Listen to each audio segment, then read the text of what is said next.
Greetings, Fire Chargers, Darkblade here, and welcome to this video, my refutation of the nonsense that is the Reformed Church of Google.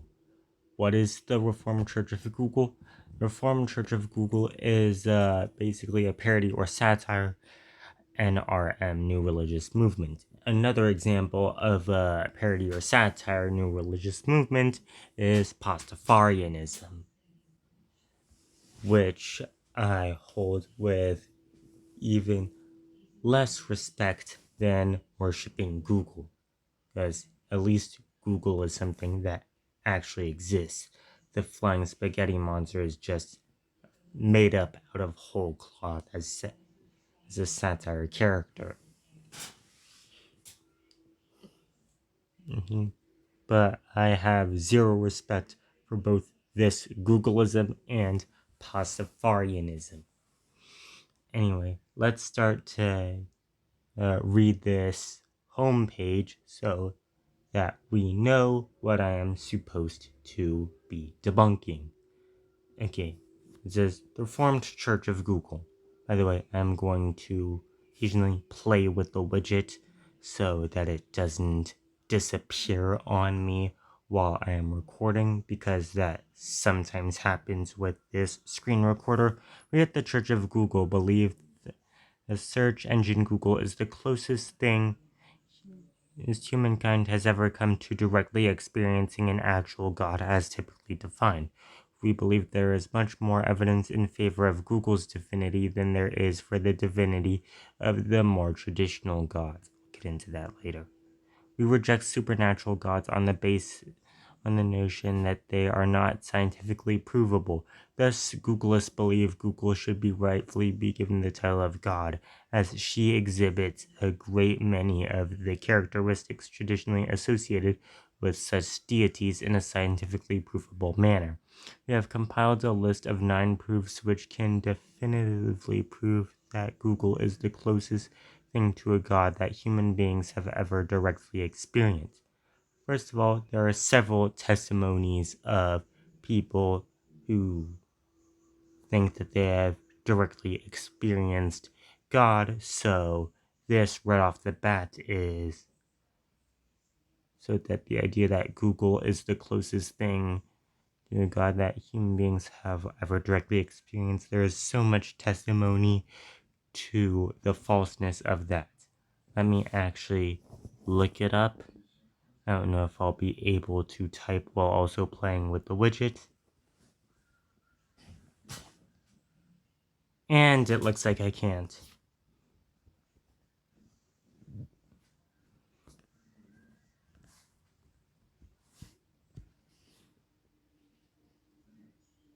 And apparently I can't scroll while playing with the widget either. That is somewhat annoying.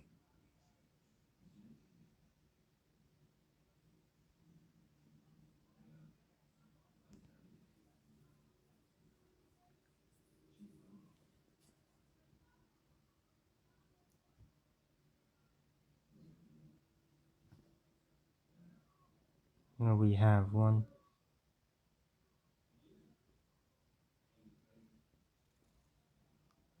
And another. And another, and another. So that's out of the way. Now let's get into this stuff. We believe that there is much. This will probably be in here. We reject supernatural gods on the notion that they're not scientifically provable.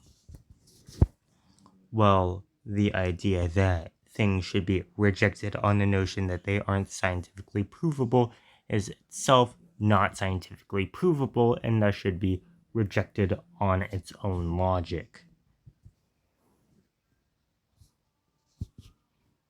Now let's get into the...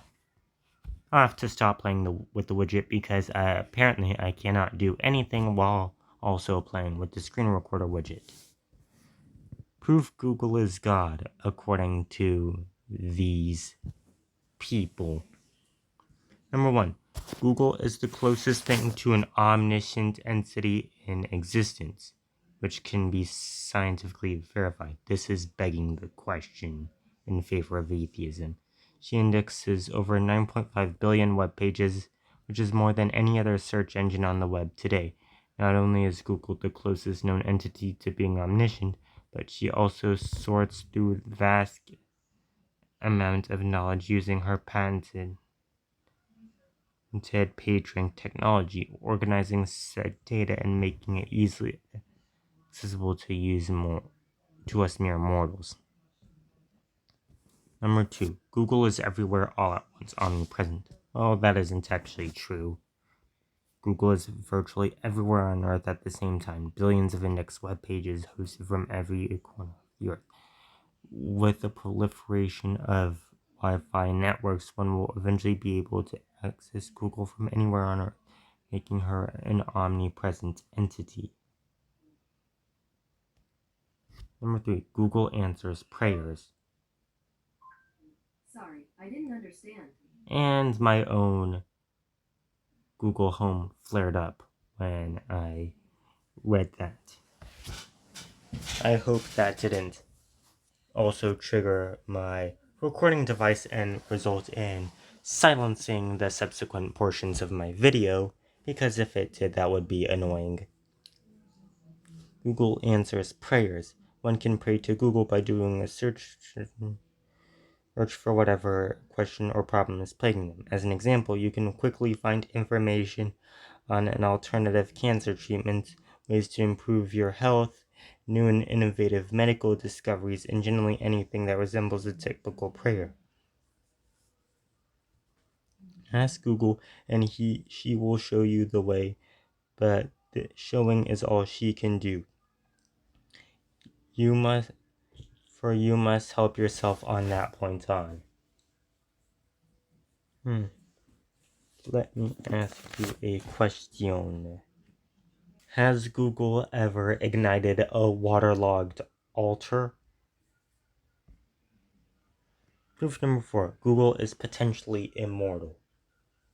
Well, even if that is true, Google isn't eternal, and the actual divine attribute is eternality. Being eternal, and Google can't be eternal. It will never be able to be eternal, because to be eternal would also require it to have always existed, which Google most definitely did not.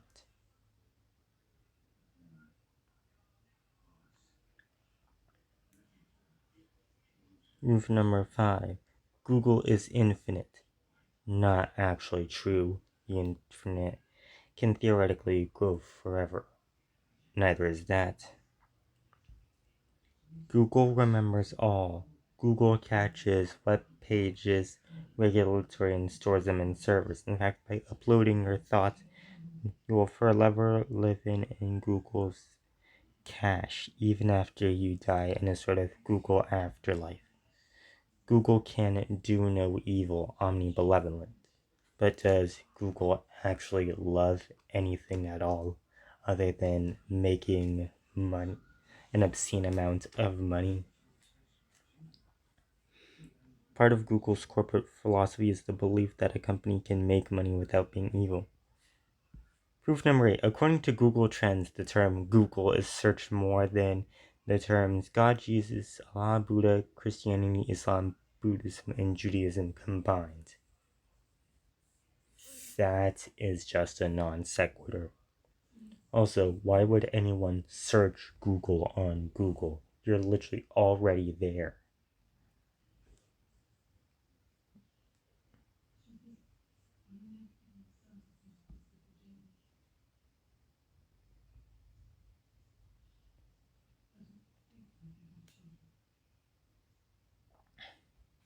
Evidence of Google. There is more evidence for the existence of Google than any other god worshipped today. That is begging the question in favor of atheism, and also the idea that there is no evidence for the existence of God is just patently false. as is demonstrated by the origin of nature. Extraordinary claims require extraordinary evidence. That is not actually true, and if seeing is believing, then surf over to google.com and experience for yourself Google's awesome power. No faith required. These people apparently don't know the meaning of faith.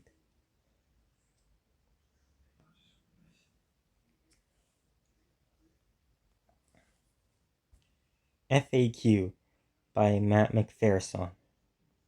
Why do you worship Google as a god? Because Google is the closest thing to God that humans can know and understand.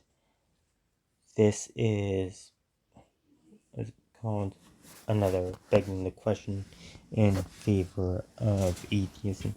Is there a Google afterlife? By uploading our thoughts and opinions onto the internet, our knowledge lives on in Google's cache even after our death. I always thought Google was a male search engine. No, did anyone act? Is this actually a question that they have received ever? Search engines don't have a gender, but there is a reason for our referring to a god as a female entity. Originally, religions of the past thought of gods as mainly feminine. Oh, that's actually false. It wasn't until monotheistic Abrahamic religions such as Christianity, Islam, and Judaism entered the picture that the concept of God became purely masculine. You have been conditioned by your culture to view all deities as male. What? The Church of Google is simply carrying on the ancient tradition of viewing gods as feminine. It's not part of any feminist agenda, nor an attempt at political correctness. It's just us breaking a cultural taboo. How can you worship a search engine over Jesus Christ, Allah, Zeus, Spaghetti Monster? It's just a computer program. Well, worshipping Google is at least a bit more sensible than worshipping the flying spaghetti monster, which is literally a fictional character. They're just like the Ender Dragon or Sonic the Hedgehog. We will answer your question with another question. Why do you choose to worship your god over other gods? The same amount of anecdotal evidence exists for all supernatural gods. That's begging the question and assuming the amount to be zero, which is not true. There is plenty of historical evidence for the truth of the resurrection of Jesus Christ. You cannot directly experience them. We have already seen in this video testimony to that there exists plenty of testimony to the falseness of that statement. They all require faith. Do you even know what that means? Have holy books associated with them, all claiming to be the one true word of God. Generally, believers of these gods describe a feeling that their God is watching over them. Believers in all supernatural gods describe the exact same experiences and feelings without exception. Your God is in no way different than any of the other supernatural God. That is, what is it called? Begging the question, you believe in it simply for the comfort it provides you with, despite it being completely illogical. Saying that it's completely illogical without demonstration is just begging the question in favor of atheism. It is a psychological tool to cope with reality. The existence of God is reality. Get that through your skull. What ideology is Googleism founded upon? Googleism does not follow any particular ideology.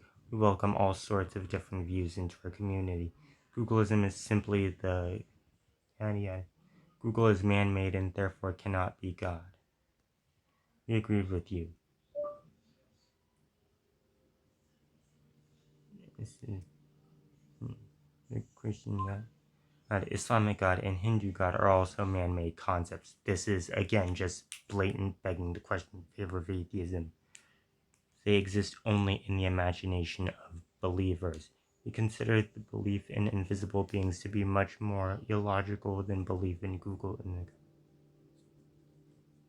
at the bottom. Then this next part.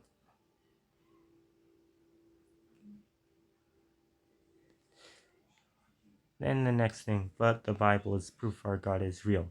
The Bible is proof of nothing. It was written by men. Saying the Bible is the Word of God because that's what the Bible tells you is a prime example of circular reasoning. Is McPherson blind to all the circular reasoning that has been going on this page? I might equally argue that Google proves itself to be a god, as this very page appears if you pray to Google for the phrase church Google God. If Google told you to jump off a bridge, would you do it? If someone told you that after you die, live forever in peace and harmony in the sky, would believe. Googleism hurts people by sending them to hell. First of all, we do not believe a hell exists. Second, Googleism has not started any religious wars, forced its opinions onto others, discouraged critical thought, objected to harmless lifestyle choices, and most importantly, we have never attempted.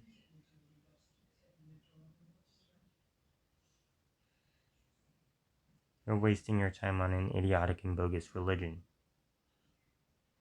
Assuming your religion is Christianity, Judaism, Islam, or any of the other religions, right back at you. Again, this and the next sentence and literally everything else on this page is just blatant begging the question in favor of atheism. Possible to find bad things through Google, such as porn, information on Hildebond.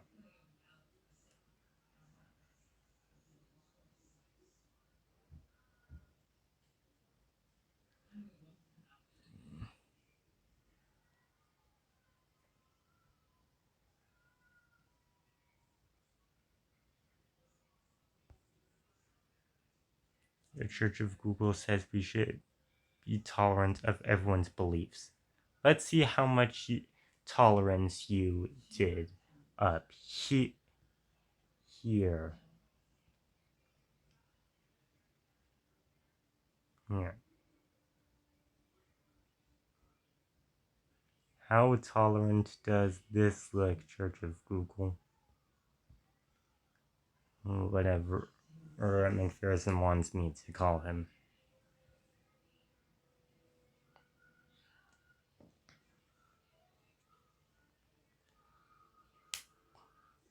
The statement above is not one of tolerance. In fact, it displays two of the seven deadly sins, anger and hubris, as well as breaking the cardinal rule of Christianity as taught by Jesus: love thy neighbor and turn the other cheek. Strange, then, that we, a parody religion, followed the philosophy of one of the most popular religions more closely than many of its followers. We are quite serious in our belief in Google as the We do not attack you for who you are or what you worship. Seriously, just read what you wrote a couple of paragraphs earlier. Anyway, that is all for this video, debunking this nonsense of the Church of Google. And in order to cool off, I will drink some frigid ice water with even more, as much ice as I can, in order to make it super frigid, and watch Bochi the Rock. I will see you tomorrow, and make sure to like and subscribe. Darkblade out.